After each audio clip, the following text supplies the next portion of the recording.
We're off to a good start. Just keep going. And here's Phil. And here's Phil. But I will introduce Phil. So Phil's topic tonight, in case you couldn't read lips, is what is the way to be free of suffering? So Dr. Phil Blustein was a gastroenterologist for 39 years. This is a medical specialist in gastrointestinal diseases. He believes strongly in the impact of stress in contributing to physical illness and symptoms. He has had a long history of interest in a contemplative practice. He's studied Buddhism for over 28 years and created the website thebreathproject.org for his patients to help them deal with their anxiety. The website contains animated videos on meditation and multiple talks from experts in mindfulness and meditation. He wrote a book, Mindfulness Medication, which is at the back if you want to have a look, a physician's prescription for stress relief. There's also a free download from the website that can be bought through thebreathproject.org. He helped to create and support WTM, which we can thank him for this community that we have here tonight. So thank you, Phil. And we look forward to all you have to share. So thank you, Christine. And thank you all for coming tonight. I really express my gratitude for this because it's provided me with an opportunity to explore a topic that for me, I think is the most significant topic in mindfulness, but is never addressed. Reflecting on the topic though, after I suggested it, I felt there was a sense of hubris in saying the end of suffering. So let me start the talk by saying this disclaimer. It's unlikely that you're going to leave here tonight with no suffering. But what I can offer, hopefully, is a path, is a direction, is a way to look how to end your suffering. And not that I am free of suffering by any stretch of the imagination, but I can honestly share with you that this path has been instrumental in how I live my life now relative to the way I used to live it. That I am not as reactive as I used to be. The intensity of the reaction is not as great. And the capacity for coming back to baseline resilience is much greater.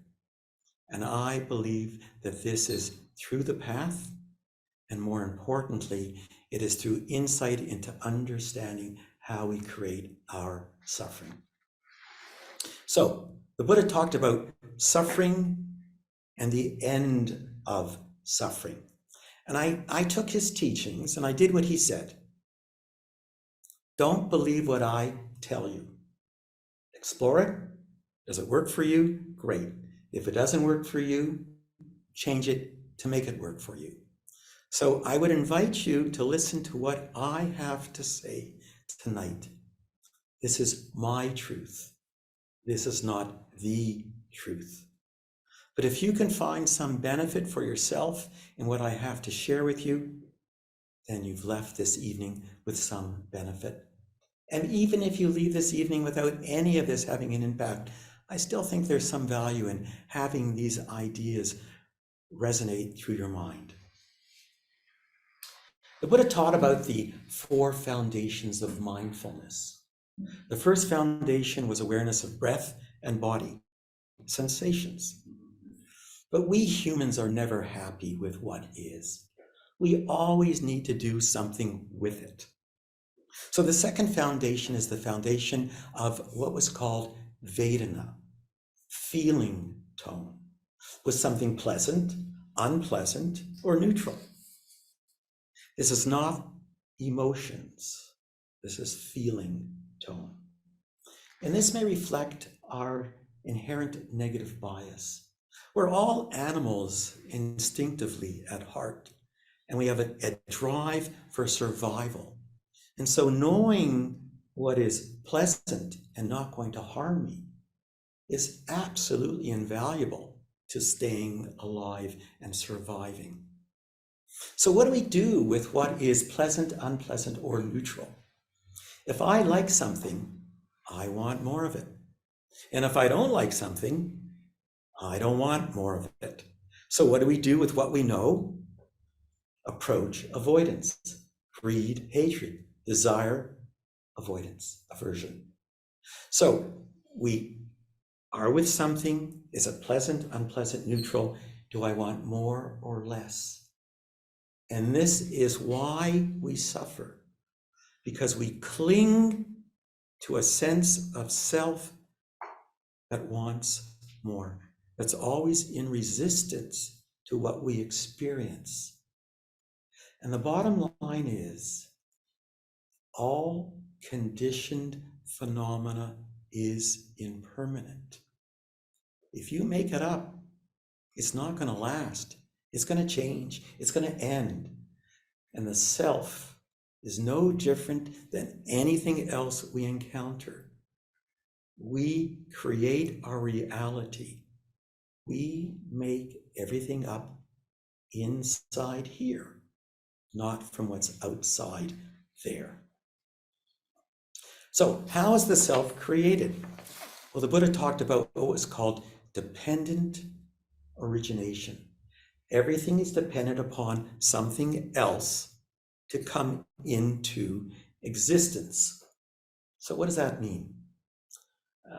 A monk historically asked King Melinda, so what is your chariot? Is it the wheels? Is it the rope? Is it the yoke? Is it the basket? And the king said, no, those are just individual components. But if you put them all together, guess what you make? A chariot. And that is the same thing we do with our sense of self. We take causes and condition, various elements, we put them together, and we say, hey, that's me. That's my sense of self. Now, the Buddha talked about these elements as what he called the 5 aggregates. Material form, that's the physicality, the sensation. Vedana, well, is it pleasant, unpleasant, or neutral?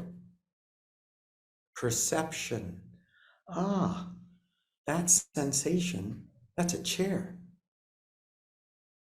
Mental formations. But I don't like the way that chair looks. I don't know how comfortable that is. I don't know if I would like to sit in that chair, but rather sit in the chair in the back. It's what we do with what we know, the meaning making, the creation of self, the action.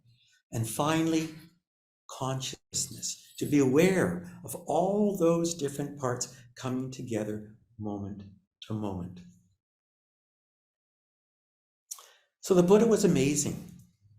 2,600 years ago, he had the insight that the sense of self was a temporary, ephemeral, non-permanent construct.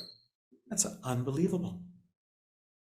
However, the Buddha at that time really wasn't aware of psychology, inner child wounding. I mean, that didn't exist 2,600 years ago. And in fact, the Dalai Lama, when it came to North America and he said, you know what? We all have this issue of self-worth. He didn't understand that. We don't have that in our culture. I'm not so sure about that. So what I would like to present for you tonight is my understanding how we can look at the sense of self and, importantly, let it go, not identify with it. This is not about denial of self, but importantly, it's the change in relationship with who we believe we are. And that is the segue to freedom. And how do we do this? Well, I suggest we take Western psychological understanding of our woundings. Every single one of us in here is wounded to some degree. It's inevitable. Why? Because you're human. Some of us are more wounded than others, obviously, but we're all wounded. We all have some unmet psychological deficiency, some inner child wounding that gets triggered moment to moment. And if we can understand our woundings and integrate them, we have the capacity to create a sense of self, small s, that's whole, that's integrated. And it is at that point then we can enter into the Eastern understanding of letting go of self, letting go of this conditioned nature of who you believe you are, and enter into a mindful presence that's unconditioned, where you're not identified with self, where there is innate compassion and wisdom and presence. So, if I ask you, who drove the car here tonight? Who's sitting in the chair? Who's listening to me, hopefully? You all would respond, I am. We all have this belief in a permanent, enduring sense of self, of who we are. Well, is that really true? I'd invite you to shut your eyes right now and just sit up straight. Can you find your sense of self? Can you describe your sense of self? Where is it? Where is it located? How does it feel? I bet no one here can identify where or what the sense of self is. And even modern brain imaging, MRI, CT, has not identified a specific locus for the self. So, can't find it. Let's do another exercise. Close your eyes. Just listen to your mind. That inevitably will talk about you, your story, I, self. And I would ask you, find the story and follow it. What happens to the sense of self? Is it permanent? Does it endure? Does it never end?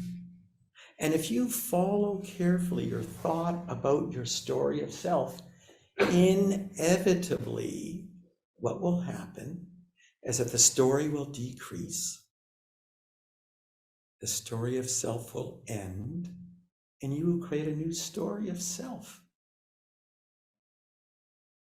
Simply by observing what your mind does, you can experientially see that the sense of self is not permanent. So, how do we construct our sense of self? Well, let me share a story with you, and you can open your eyes up now if you want. I'm driving to work. I have to give a very important presentation. I'm the only one who can do it. Everybody is waiting for me. I get in my car. I start driving to work. Wait a second.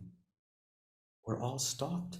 Oh my God, look at all the police cars up there. There's an accident. Oh my God, I'm not going to get to work. This is terrible. What am I going to do? The boss is depending upon me. I'm not going to get there in time. I can't do the talk. He's going to be so upset with me. Oh my God, he's going to fire me. Oh, he can't fire me. I have a house. I have kids. I have family. I'm going to be living on the street homeless.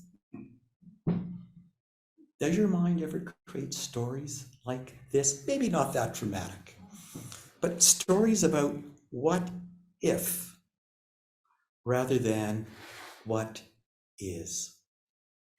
And so what I would like to share with you now is a sequence of questions that you can use that will clearly outline how you create this sense of self, how you make up these stories that are incredulous, and what your relationship is with it. I'd like to acknowledge the work of Marshall Rosenberg, who talked about nonviolent communication, who was an inspiration for these series of questions that I'm going to share with you. First question, what actually happened? Just the facts, no story making, no selfing. Driving to work, car accident, going to be late for work. That's it. Objective, those are the facts. Second question, what do I believe has happened or is going to happen? I'm late for work. The boss is going to be angry. What am I going to do? He's going to fire me. I'm going to be homeless. The story you make out about what has happened.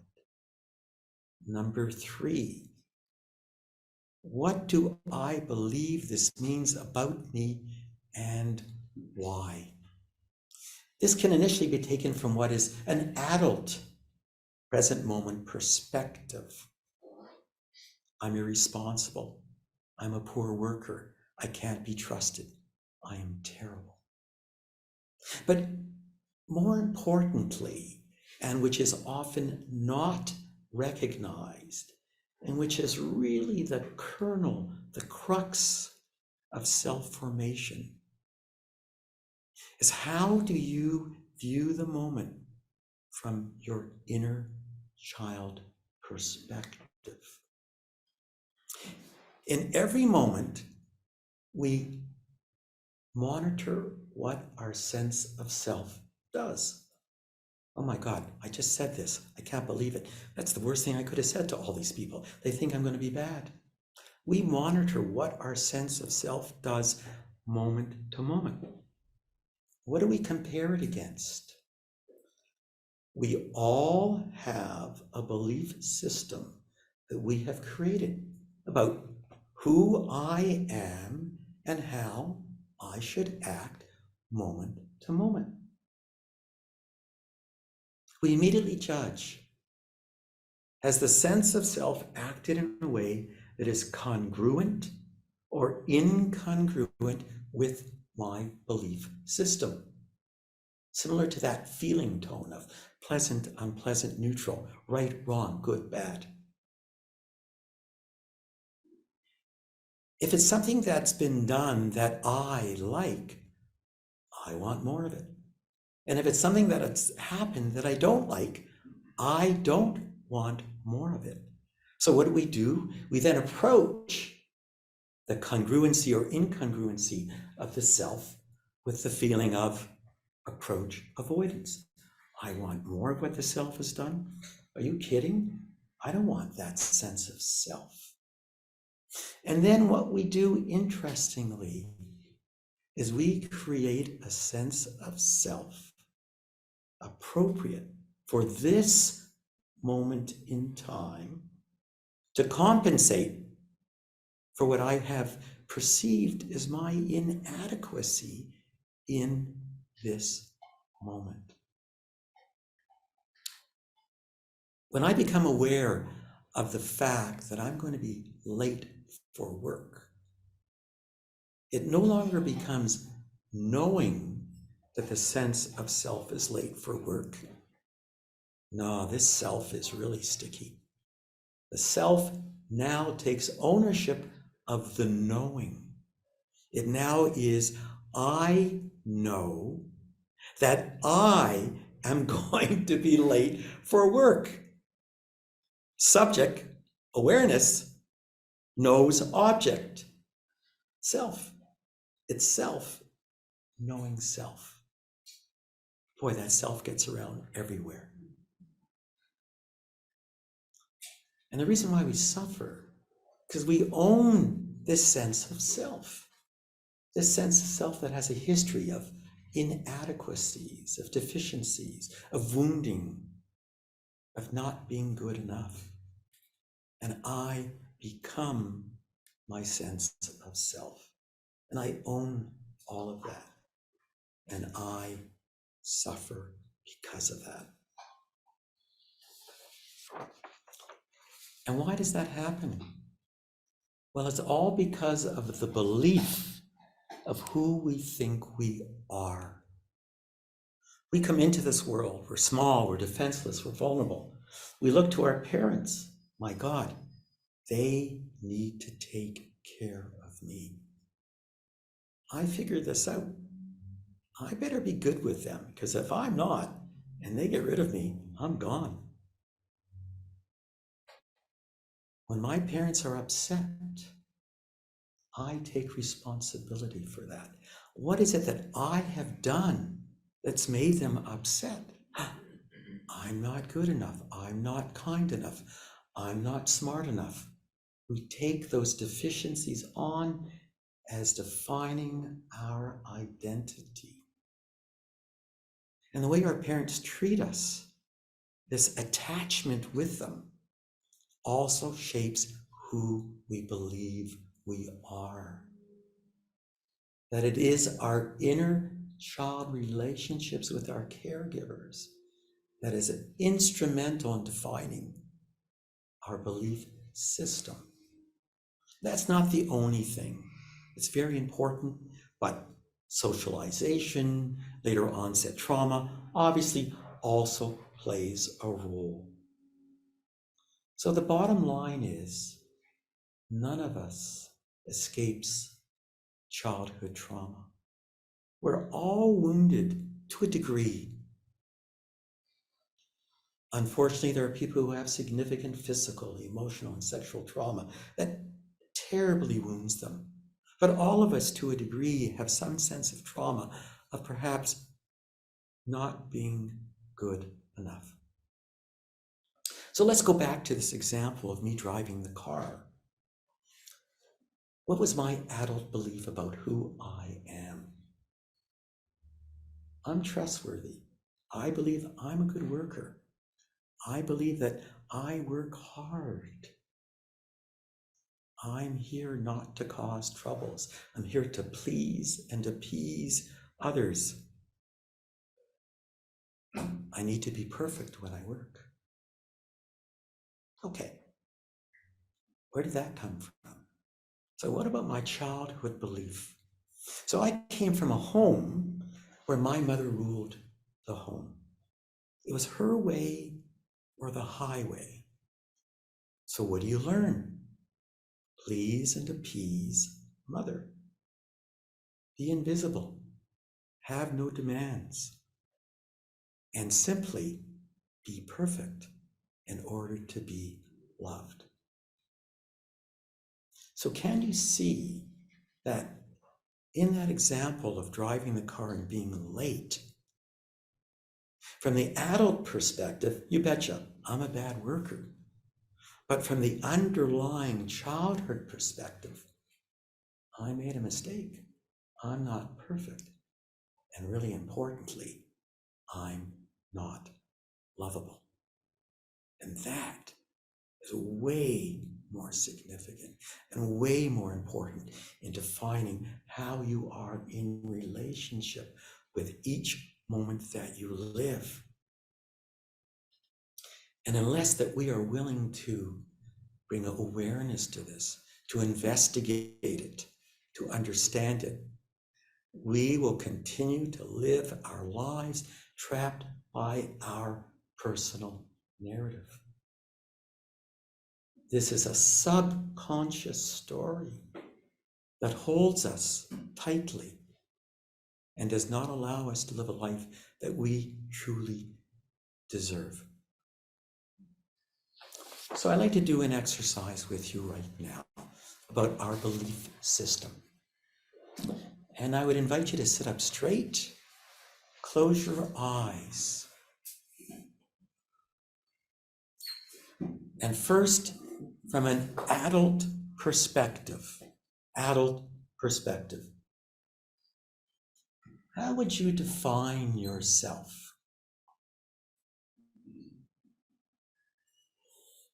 What are the beliefs you hold about who you are?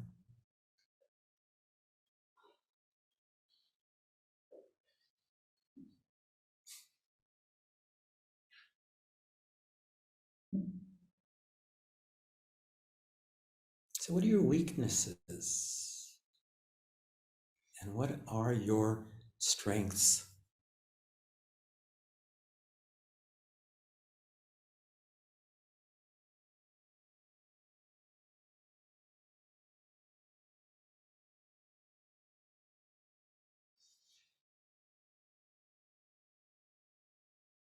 And what do you need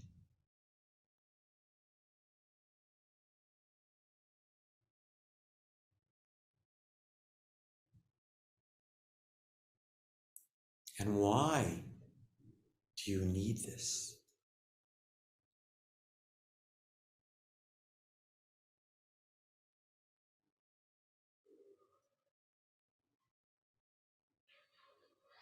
And what do you need in order to feel safe and loved and worthy?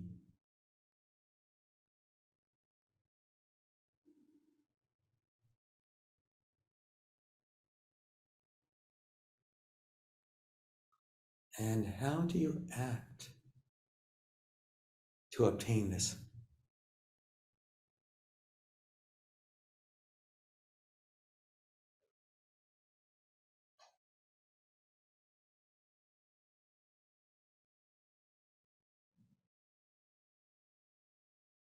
And can you now just summarize in a few short sentences for yourself?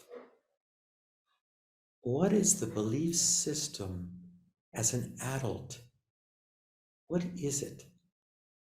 So that you can readily access it as needed.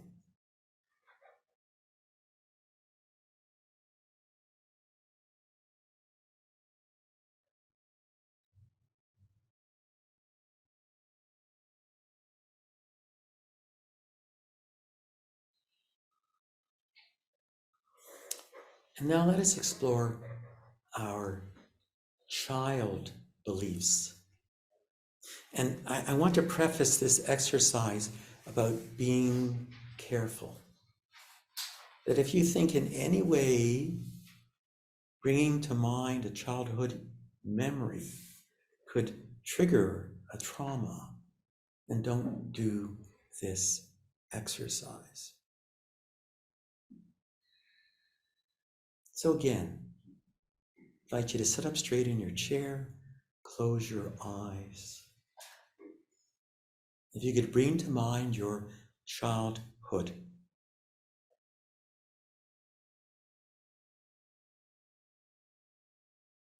How would you describe yourself as a child?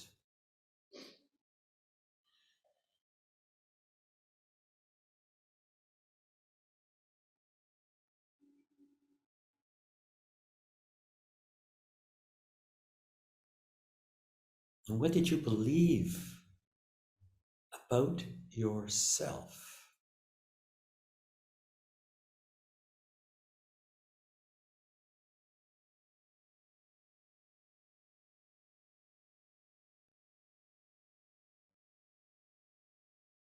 How did it feel to be you?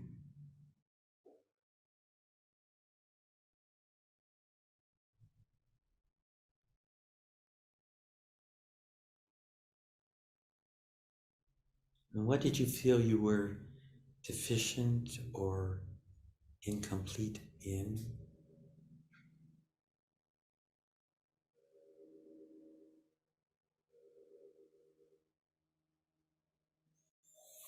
And what did you feel you needed from your parents but did not get?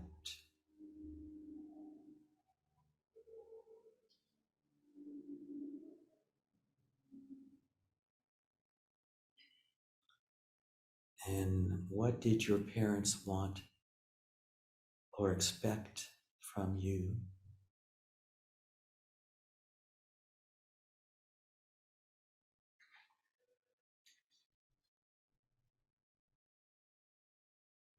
And what did you feel you needed to do to please your parents?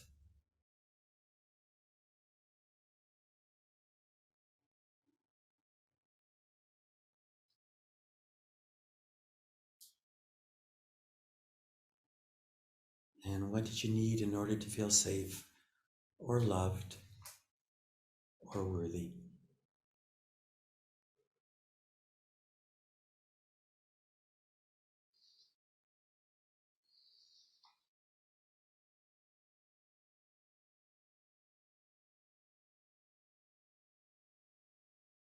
And how did you act to compensate for your perceived deficiencies?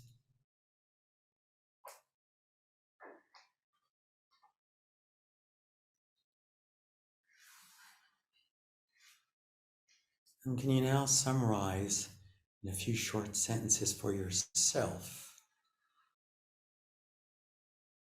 what is the belief system you have about yourself as a child?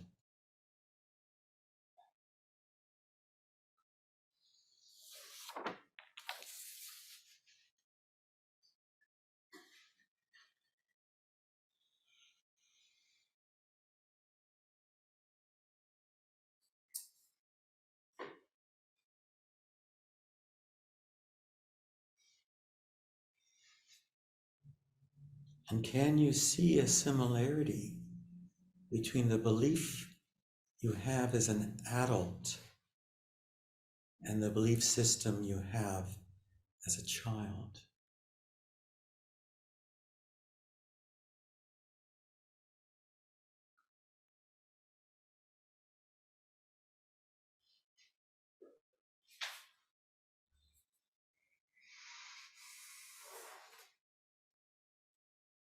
So bring that exercise to a close.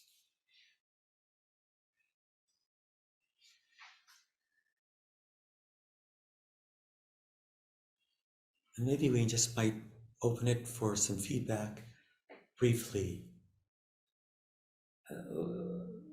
Was this helpful, do you think, to identify how you believe about yourself as a child and an adult? Do you think it plays a role in how you live your life? Any observations that you might have made? Yeah, the coping mechanisms that you use, well, that I use as a child, are similar to what I do now.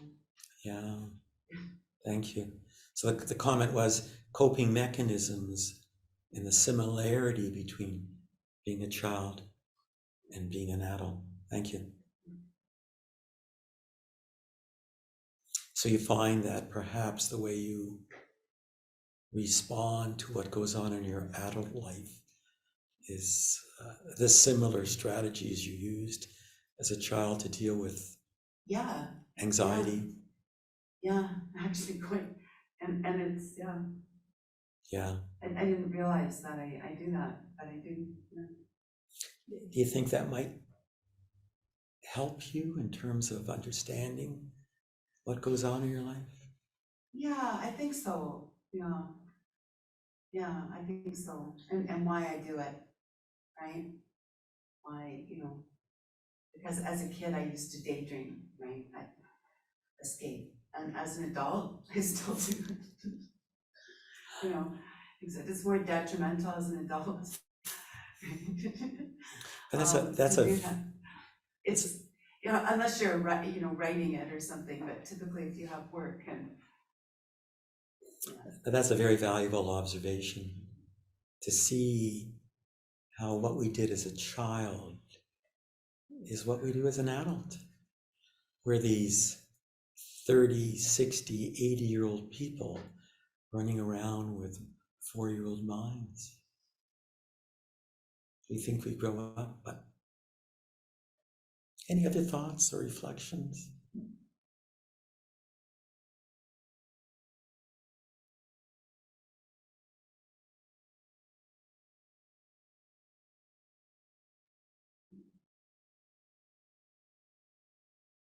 Yeah, actually, I like in 2022, I broke that habit or gradually kind of worked towards it. But yeah, I noticed like when I was a kid, I kind of had this all or nothing mentality. It was to, accomplish these goals, A, B, C, D, and then if I didn't, then it's nothing. Like then I'm totally depressed because, I couldn't get there and it had to be there. And as an adult, I tend to be like that too until through meditation and other spiritual stuff. I learned that at time, like as a child, I never accomplished any of my goals, so then I was always depressed. But as an adult, I did accomplish some of my goals and even like surpassed them, but I was still not happy. And I discovered that I wish my parents would encourage me more to be myself rather than to you know, of my goals. Yes. And some of my goals were kind of like what you said, kind of like the parenting thing was actually their goal, wasn't my goal. But yeah, in high school at times it was couldn't just well, I mean, I knew it on some level that it was their goal, but then you know when I started working towards it, it was kind of you know became my goal, but really it wasn't. So Yeah. yeah, that's why I said. Well, that's great. That sense about having to accomplish and not being able to. Let me briefly say that this is not an attempt to blame our mother and our father. By no means. Yeah. Why is that? They have a history that was given to them, and they're living out their history, and we're living out their history. I find it quite revealing when I have my discussions with my son. And he says, Dad, did you know what you did? And you know this? I said, no, did I do that? And you begin to realize that there are things you do that, you know, they're never consciously, intentionally meant to be. But we just continue to live this generational and intergenerational passing on of our trauma and our wounding. And that's where the mindfulness has the capacity to interrupt this pattern. Let's go on to the final 2 questions of the 5-question sequence. What is the relationship with the sense of self and the present moment? Here I am, I'm criticizing myself. I'm saying, my God, I'm irresponsible. I'm going to be late to work.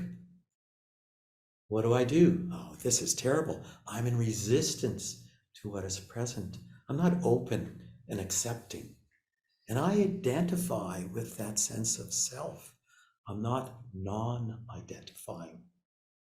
Great question. Who ever would look to see your relationship with the sense of self? Last question. What is the action? What went on? But more importantly, and what is really revealing, what is the intentionality for your action? Why do you do what you do? The vast majority of people are unaware that they operate from inner child wounding, self-referential judgment, and that's the way we really do things. That's why we react. That's why I get upset when I'm going to be late for work. Rather than intentionality of non-self, no self, referential discernment. Is what is present skillful? And can my action be skillful? So let's put this all together now. And I would invite you to do this exercise. And if you could sit up straight and close your eyes. And I would ask you to choose a memory, 6 to 7 intensity, not off the scale, of recently when you felt criticized, judged, or angry. And just bring to mind that memory.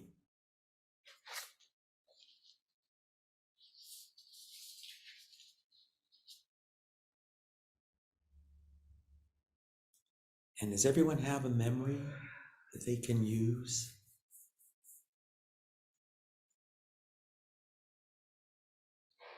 First question, what actually happened? Just the facts, no stories.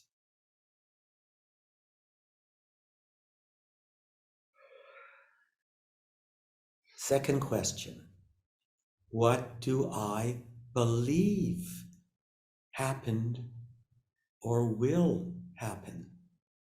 What is the story you have made up about the initial action? in this memory that you have.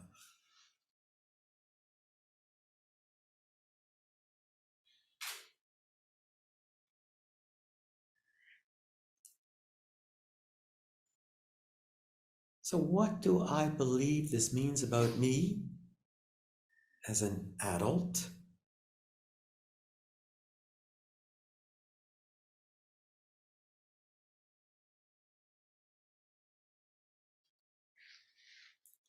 And importantly, what do I believe this means about me as my inner child? Can you see if there is any belief system that you have about who you are as a child that is being triggered by this current moment experience?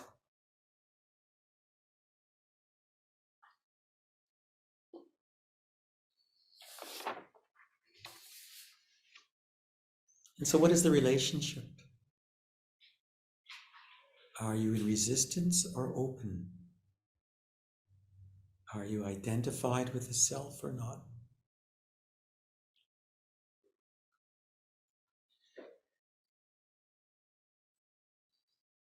And finally, what is the action? Are you acting because you have a need to meet some deficiency, some sense of feeling not worthy, not good enough? Or are you acting from a skillful position?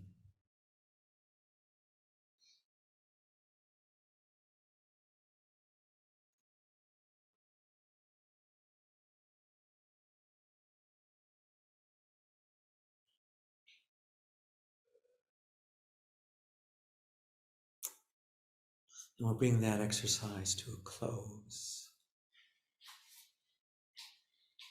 So I'm curious, is there anything that is revealed to you in asking these questions about what you experience? What do you take away? Are these questions of value? Are they of no value? Do they point to something? Or do they not point to something? Can you see their value, their use, or not?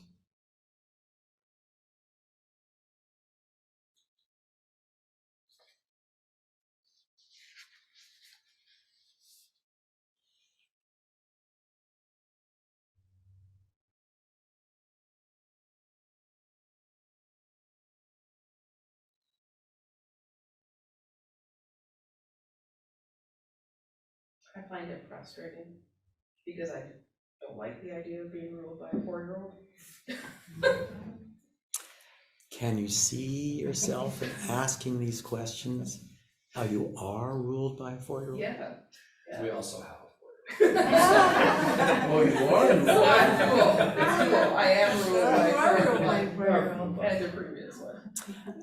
But do the questions really sort of delineate and define how here's that memory and my God, here's what I created from that? Does that come through in that? Is that helpful for you or not? I think it's helpful provided you're gonna give us the next step. How to. Now you're going home as a 4-year-old. Thank you. So the comment was that in looking at these questions, I could truly see how I am my 4-year-old that is reacting, not responding to an event. And that in itself is invaluable, even if there's nothing more coming. I think for me it was, it seems useful, I think, maybe in that if you don't have that separation between your adult version of your brain, how you think about things, and having the smaller version of yourself, me anyway, I find that brings me to kind of like a default where it's a lot easier to investigate that because you can externalize it in a way. You're looking at a child is in the same way that you might just look at a child. Mm. And there's a little bit of separation, and so it seems a little bit, you're easier on yourself in that process. But then also, like, maybe you're explaining, like, the idea of the self, like, when you start thinking that, well, when I came online as a child, and everything started to activate, and you develop patterns, that it isn't even that creates who you are, because even that came from, you were in an environment where it was other parents and other situations. And so there isn't really a beginning to who you maybe are in the first place. And that maybe develop, for me, I think that starts to develop a sense of acceptance, and being easy on yourself as you kind of go through struggles. What a wonderful insight. So what was shared was in seeing that it really is my inner child that's making all the ruckus and calling, and not my self.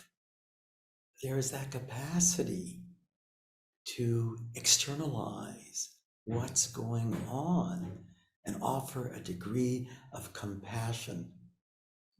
I don't think I can finish. I need to finish my talk. It was all said.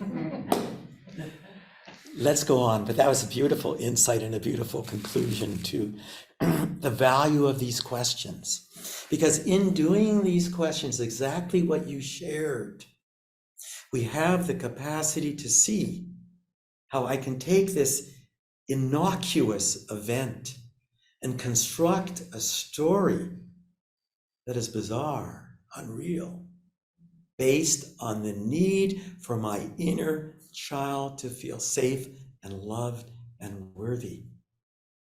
And that is the essence of the first part I'm trying to share with you tonight.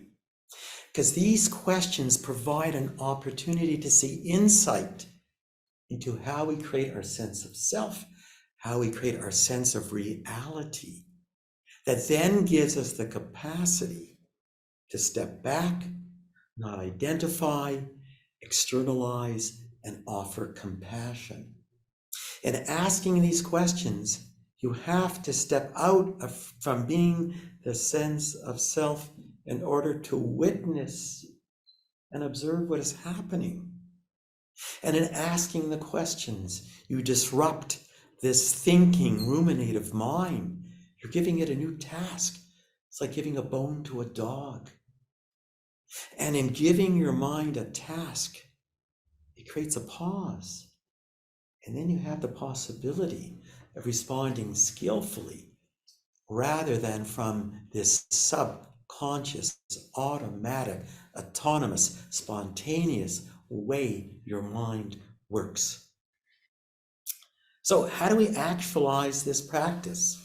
When you're in the midst of what's going on and you're overwhelmed and you're traumatized and you're angry, let's be clear about that. You're not asking yourself these 5 questions. And in fact, what happens when you get really overstimulated? The speech center in your mind shuts down. You cannot talk yourself into calm. So what can you do when you're acutely agitated? The single most effective way to stabilize yourself is go to your breath. Breathe in and count. How many seconds do I breathe in? And then how many seconds do I breathe out? Bearing in mind, you must always breathe out longer by at least 1 second than you breathe in. The longer you breathe out, the better it is. Why? This is the parasympathetic arm of your autonomic nervous system, and that contributes to relaxation.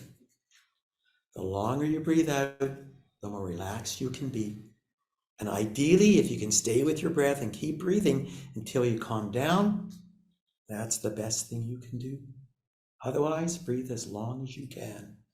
Number 2, go to your body. Get out of your thinking mind and allow yourself to directly feel what you are experiencing. Because you know why? Even before you had language, when you were anxious and traumatized, your body went into a fight or flight mode. It was preparing itself for the tiger. So you would be anxious and upset and worried as a child, and that got expressed in your body. There's only one problem. That energy never got mobilized. That energy remains trapped in your body. And so all of us have a characteristic way in which we will feel our bodies when we're upset. If you can stay with your body and the feeling and not run from it, you have the capacity for starting to chip away at the trapped energy and let it be mobilized. You can't ask the questions, but you can pose one very important question. Who is calling to be heard?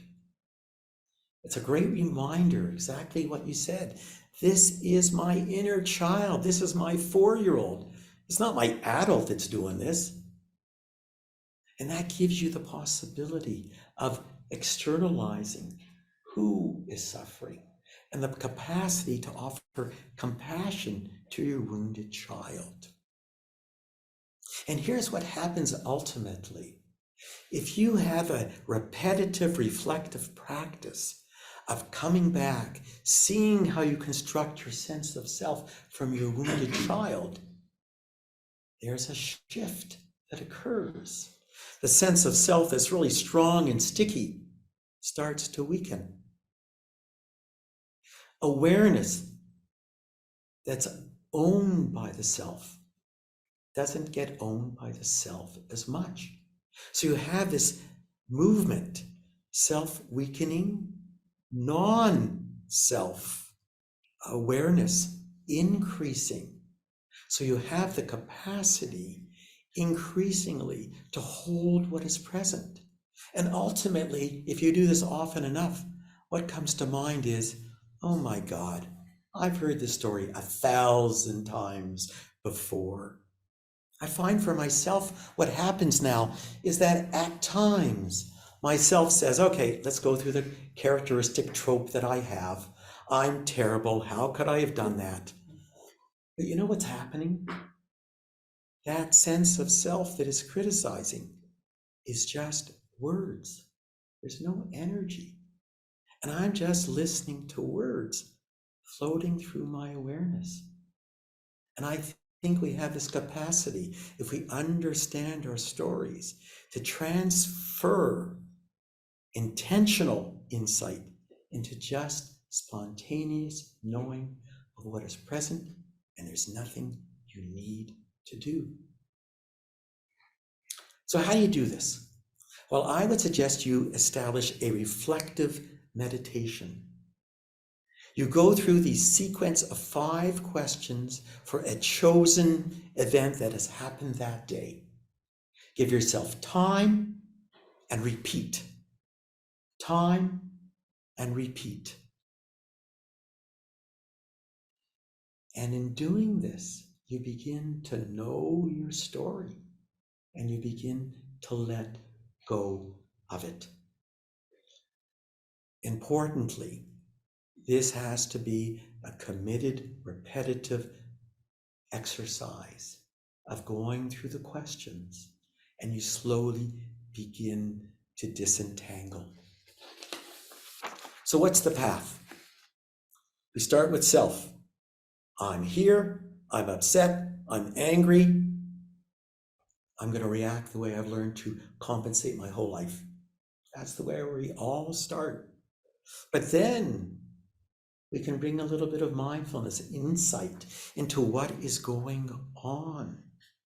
So what we are doing is we are changing the relationship with the sense of self.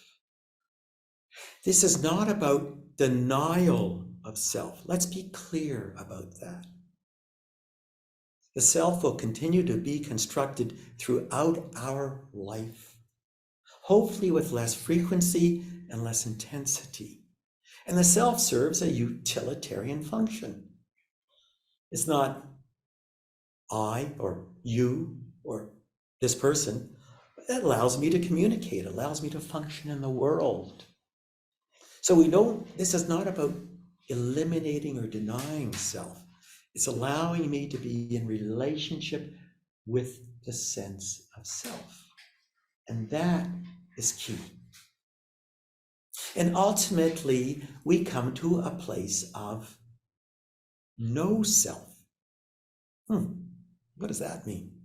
It means that I can be present in this moment without having to reference it against who I believe I am. I'm just present with things as they are, not the way I want it to be, need it to be, believe it to be. So we ultimately move from self to not self. There is a self, but that's not who I am, to no self. It's a wonderful progress, a wonderful transition that occurs. Because you see, in the Buddhist times, they believed in relative and absolute truth. Relative truth is the truth that we experience living in this world. What do I experience? I have a sense of self that feels real. But what is the absolute truth? That's an illusion. I can see how I construct it. So I live from this paradox of holding the relative and the absolute truth. Self, it feels real, but it's not true. At the time of the Buddha, they believed in what was called Atman. Atman was this permanent, pure, perfect, enduring self, soul, essence that reincarnated moment to moment, life to life. What did the Buddha say? Nope, I don't think that's the way it is. He denied eternalism, permanent self. He denied annihilism, no self. What he did is he followed the middle way, the relative and the absolute truth. There is a self, but it's not permanent. Let's be clear. These questions are not meant to fix your sense of self, to change your story. The story is real to your wounded child, but in creating the capacity to understand that there is a self and that is not who I am, that allows you the opportunity of getting closer and closer to your wounding. It allows you to feel what you're experiencing because you're not identified with it. You see, it's very hard to offer compassion if what is offering compassion is the same that is suffering. Subject, awareness, offering compassion, object, self, that is in pain and receiving compassion. So in the beginning, you need this duality in order to offer yourself compassion. And if you don't integrate your wounding, if you simply say, I'm so spiritual, all of this are stories, they're not real, they're not important, you will suffer what John Welwood calls spiritual bypassing, which means you assume a spiritual presence, but you never deal with your own problems, and they're always there to come back. So if I'm not myself, who am I? Am I nothing? Well, that's probably not true. Again, this is a reflection of that beautiful integration where we move from the sense of self to a place that is beyond a conditioned nature of self.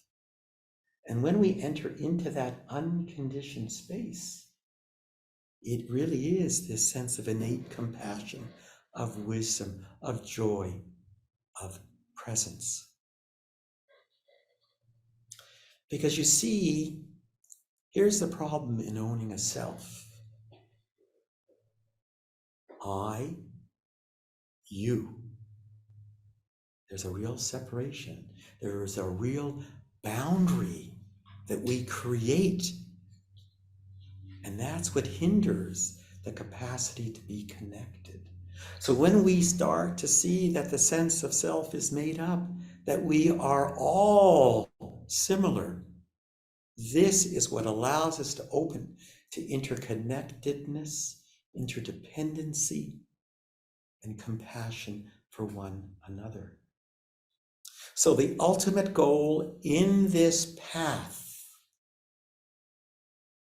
the way to end your suffering, is to understand how you create your sense of self, why you create your sense of self, how every moment is, am I meeting my unmet needs?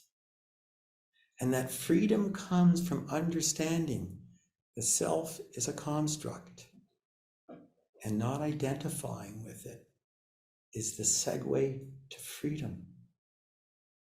The essence of mindfulness is not ultimately being non-judgmental. The essence of mindfulness is how to be in a skillful relationship, moment to moment, every moment that you go through. And this is what we aim for. Why? So that we can be present and act from a skillful and ethical place. Now, this is the end of part 1. What we've done is we've gone through a mind thinking, cognitive way of understanding self and letting go of it. Part 2 in December is going to explore not how we think our way to freedom, but how we feel our way to freedom. I can tell you and explain to you, this is how a banana tastes. But you know what? Until you taste a banana, you really don't know a banana just by reading about it. And so it's this base of what I've talked about today, and understanding the self and not identifying with it, will allow for the capacity to get closer to your body, to your wounding, and to allow you to directly and experientially feel what's happening to you. So, I thank you for your patience. I don't know if anybody truly ended all their suffering today. And I will now give it over to Christine, who will open this up to question and answers. Go right ahead. We have 15 minutes, so we better jump in. I do have a question. Isn't non-identification with the self and non-judgment the same, or how are they different? No, they're not the same. So, and that's a very good question. And, oh, thank you. Is non-identification and non-judgment the same or different? So, first of all, I just want to preface that, because the way we understand mindfulness today as being non-judgmental stems from Jon Kabat-Zinn's definition. he had a very strong belief in Korean Zen Buddhism. And if you read what he has written, and I just listened to him speak this weekend, you know what he means by non-judgmental? He means non-duality. Is that what you thought of when you heard non-judgmental? None of us think of it as being non-duality.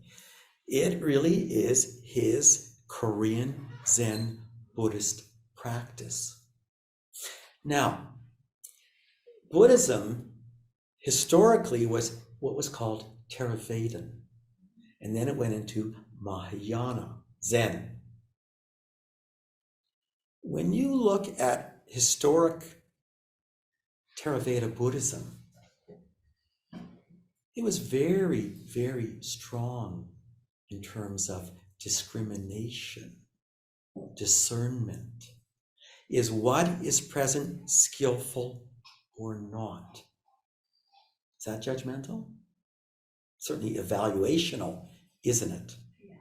So we have to understand the term judgmental and mindfulness in terms of where it's coming from, what its true understanding was. And I can say, I think, I like your coat. I'm going to take it. Am I attached to myself? If I'm okay with it, am I really judging my behavior? Not really. So it's a nuanced answer to that important question, because it gets to the heart of what mindfulness is. And again, the real essence, when you look at John Kabat-Zinn's definition of ethical behavior, it's not part of his description. He said ethical behavior was implicit, not explicit. Yes. Meaning, I'm going to go to an MBSR course and I'm going to watch my teacher, and it's their behavior that will model ethical behavior for me. But I don't need to state it in the definition. So it all depends on how you look at definitions. And I really believe that mindfulness in modern day society has really been focused on awareness, relieving stress. It doesn't address the important aspects of skillful relationship with the present moment and ethical behavior. That is the essence of mindfulness.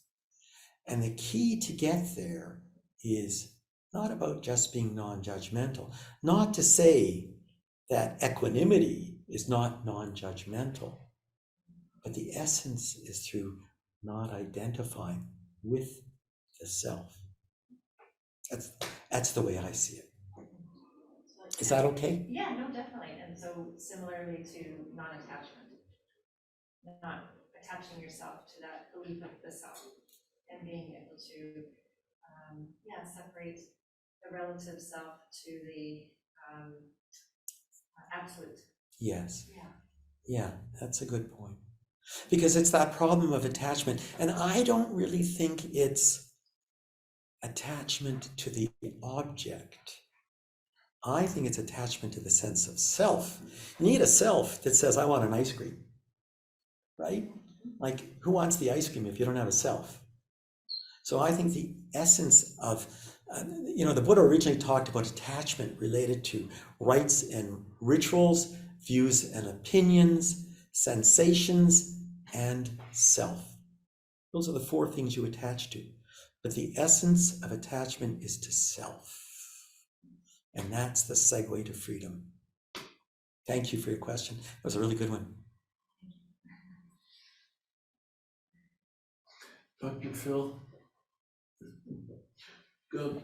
a while ago, my inner adolescent buggered off and went skiing, and I went with him.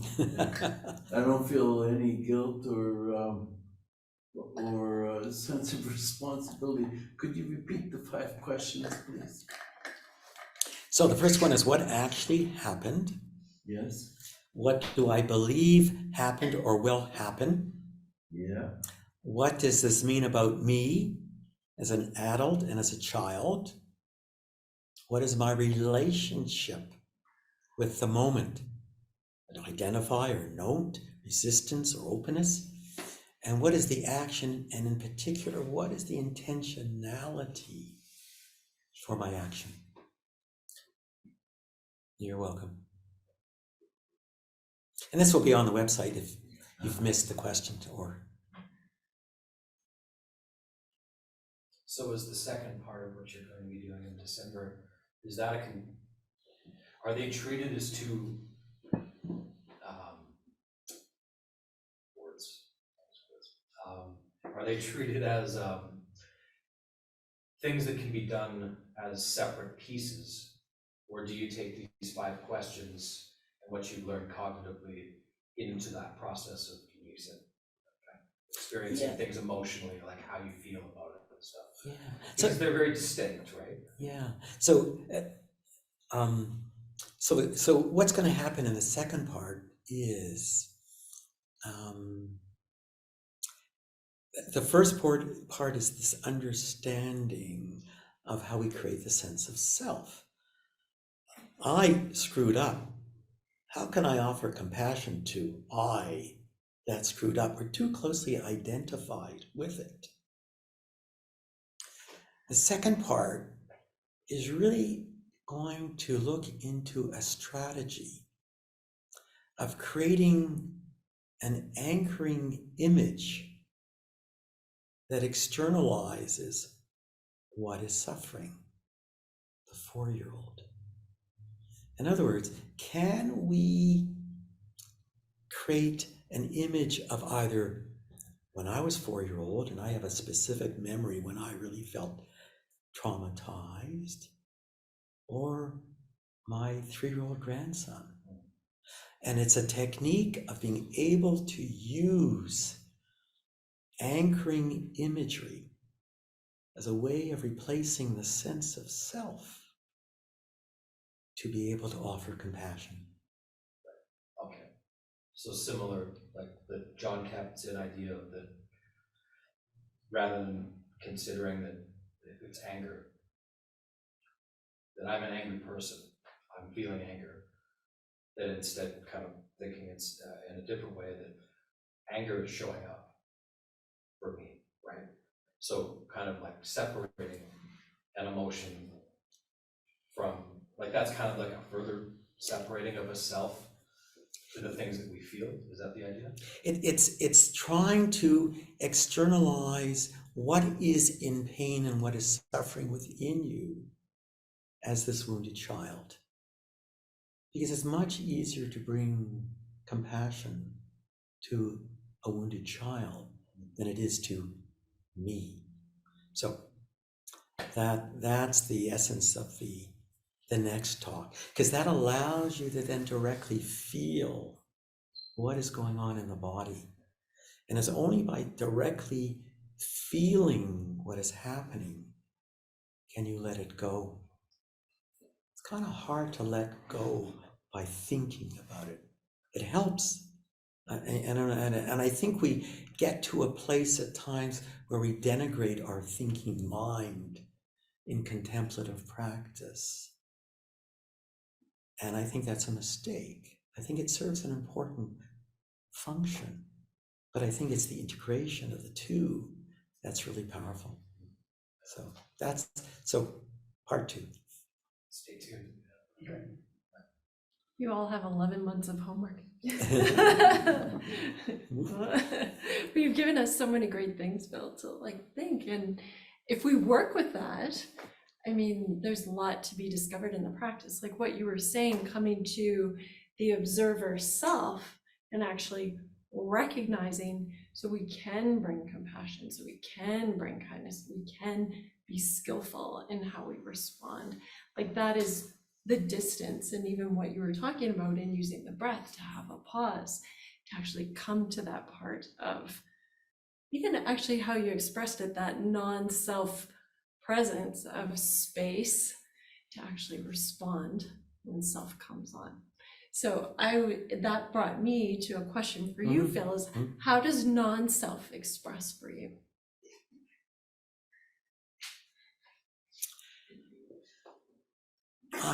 One of the hardest things you can know is not what you do, but what you don't do. Okay? So I have friends, and all of a sudden they're reacting to what's going on around me. And I'm just sort of sitting there saying, what's the problem? I don't see this as a problem. So appreciating when I don't have self there is when someone else is selfing. Because it's really hard to know what you don't do, because it's absent than what you do. So that for me is a way of knowing when I'm not selfing and there is no self. And you want to know something? It feels good. Because you can just be there for what it is. As I said it before. You can be there for what it is, not what I want it to be, not what I need it to be, not what I believe it to be. And that is liberating, because you can just enjoy what is without having to make a story about it. That's great. Do you have a specific example of when that happened recently? Or anything you can share? No, I don't think it's necessarily that important, you know. I mean, someone's reacting because someone said something, or, you know, what you know all the stories. You know all the stories, and we're all there. And it's like, really? I don't see that. No, it's not a problem. And you know what the other value is? I think this is an important point. It makes you compassionate because you realize you have a story from your wounding that is no different than my story and its wounding and its impact on me. And that helps to create compassion. And I've created a proactive practice for myself. Do you ever walk down the street and you say, too tall, too thin, too fat, they look stupid, look how the way they're dressed? Do you ever judge anybody you see before you've talked to them? Yeah, I do. Don't we all do that? And so here's what I do.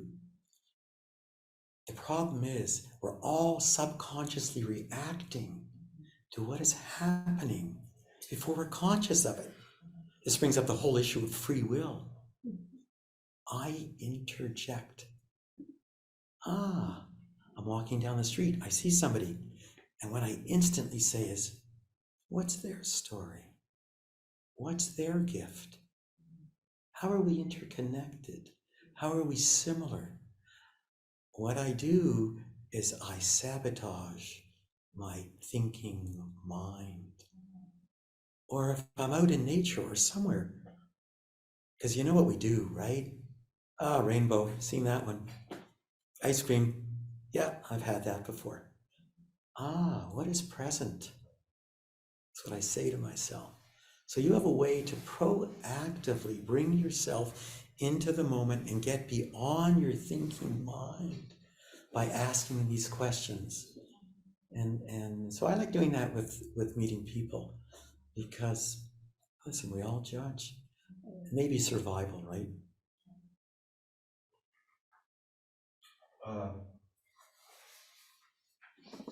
Two things. It's a shame we have to wait all the way till December for your part two. Seems like, holy smokes.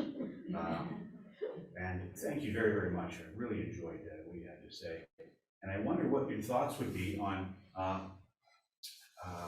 you talked about the Theravada and then the second turning of the wheel, and I'm on now the third turning of the wheel, which is working on the sort of Chen thing, and what they say is that we are born with an inherent perfection. That you cannot discount no matter what you do or how you feel or what your thoughts say, but the thoughts can get in the way until and they give you techniques for realizing that already Buddha nature, already inherent perfection. And once that's realized, it's game over. There's really not much to be said until it's realized. And I don't know if you're familiar with what they say, but I've been reading the books in the last 3 years very, very intensely, and I've got an enormous amount of information that seems to shed a whole new light on who we are and the inherent perfection that we already are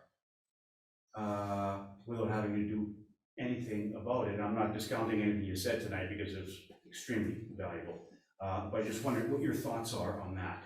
Okay, it's Dennis, right? Yes, sir. So what Dennis is talking about is what something is called Buddha nature. Buddha nature is this belief that we have this inherent, and you can correct me here, Dennis, because I am not a Dzogchen scholar by any stretch of the imagination. I'm more rooted in the Theravada tradition. So I'll preface that in the beginning. But as I understand it, the Buddha nature says that we all have this inherent sense of perfection and purity, that we all are already Buddhas. The problem is that we are obscured. The truth is obscured. And it's if we can eliminate these veils that hinder our capacity to see our true nature, then we will see it. Now, that's very different than the Theravada tradition. The Theravada tradition will say, there's only one Buddha. We do not have Buddha nature. Through sutta study and through logic, we have the capacity to become awakened. Awaken, elimination of clinging to the sense of self. So there is a divergence. It's what you believe or what you don't believe. What I personally feel is, what can I do in this moment to allow myself to be present without suffering, with compassion, with interconnectedness? If I have a Buddha nature, fantastic. Hopefully I'll find it. But I do believe I'm not personally striving for revealing my Buddha nature. I believe that we all have the capacity to be enlightened, to be awake. And it isn't a permanent, perfect state. I think it's the capacity to be present in the moment without clinging to the sense of self. That is liberation. That is what I work for day to day. And I think that is attainable. Small bits, not necessarily a permanent state. So I'll let Christine end the evening because it is after 8:30. And I want to again thank you all for coming, giving me this opportunity to delve into this topic. And it's been a delight. And I still think I'm going to suffer when I leave here tonight. But So with that, Phil, I know we usually invite our speaker to do a summary, quick summary, and you've offered us so much. Is there any final thoughts you wish to share, or do you feel complete? yeah, I really do feel that I've shared that with you. And I really have to say, the questions that I offer to you, I have found very informative and revealing. to how in the world do I create my reality?